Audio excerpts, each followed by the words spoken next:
Welcome to Planet Horror for the review of Condemned for the Xbox 360.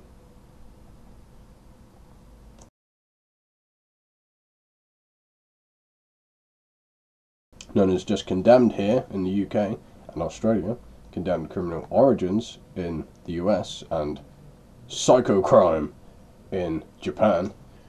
Condemned is published by the same people who gave us the Mega Drive. Developed by Monolith Studios, that gave us games like Fear and later on Condemned 2 and also Shadow of Mordor. I'm going to start here with the plot, quickly walk through the intro. At the beginning of the game, you're sent alongside two cops to the latest crime scene of a serial killer that you've been investigating, dubbed the Matchmaker. After being taught how to use your fancy forensic gear, one of the officers smells cigarette smoke, believing it may lead to the assailant. You both split up to find the source. While searching, Ethan manages to get electrocuted and drops his pistol. Figure emerges from the shadows, and he takes the weapon and he pegs it. You give chase and you finally corner the man in a dead-end room. The man tries to tell you that you both have similar goals. You're then joined by your two cop buddies that try to get the man to drop Ethan's pistol, but the man blows them away and then bulldozes Ethan out the window. You awake to a familiar face. He explains to you that you're being framed for the two murders of the policeman that was shot with your gun. Now a fugitive, the hunt for the Matchmaker just got personal. Ironically, while you pursue a demented serial killer, you just about mow down anything in your way. You simply slaughter anything that moves. You're basically becoming a demented serial killer yourself. First person perspective, you implement almost anything that isn't nailed down as a weapon, including planks of wood with nails in them. Apart from just bludgeoning enemies, you'll also use weapons as tools, which was cool. Like using shovels to break locks, fire axes to smash down doors, and crowbars to jimmy open boxes. You're prompted to collect evidence using an array of fancy high-tech gizmos, having you examine bloodstains and fingerprints and the like. This was surprisingly entertaining.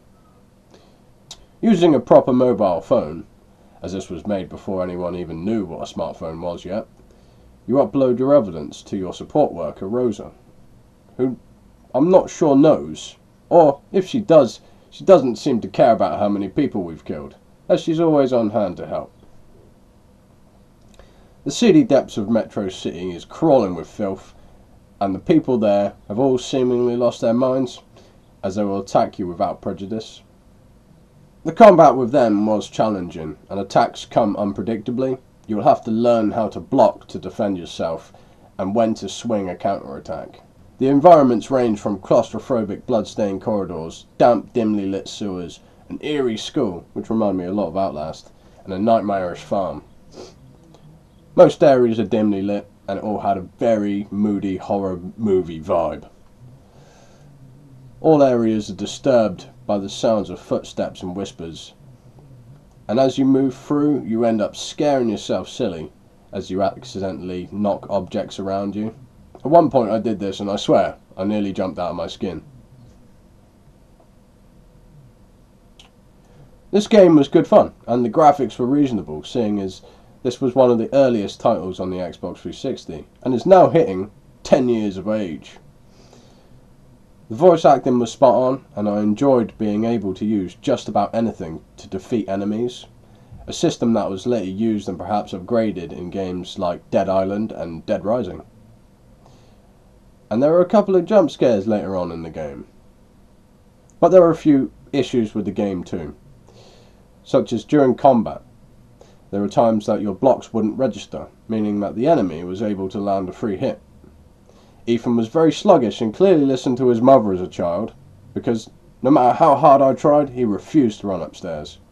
The developers note being inspired by such movies as Seven, 28 Days Later, Silence of the Lambs, and The X-Files.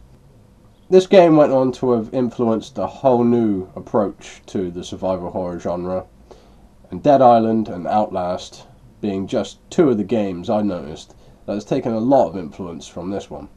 And no doubt there are many, many more.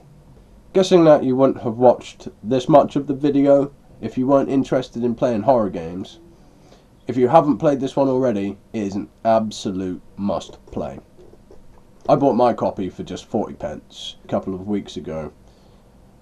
This is before E3 and the announcement of the Xbone's backwards compatibility, so I'm going to guess that prices will rise slightly, but I'm sure it will still stay affordable.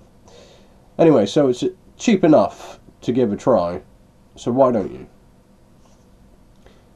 If this was 2005, I'm sure I could rate the game higher. But it is 2015, and games have moved on and gotten scarier and more intense. It's an 8 out of 10.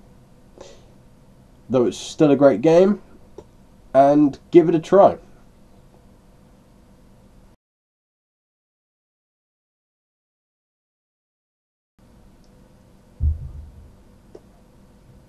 Sega!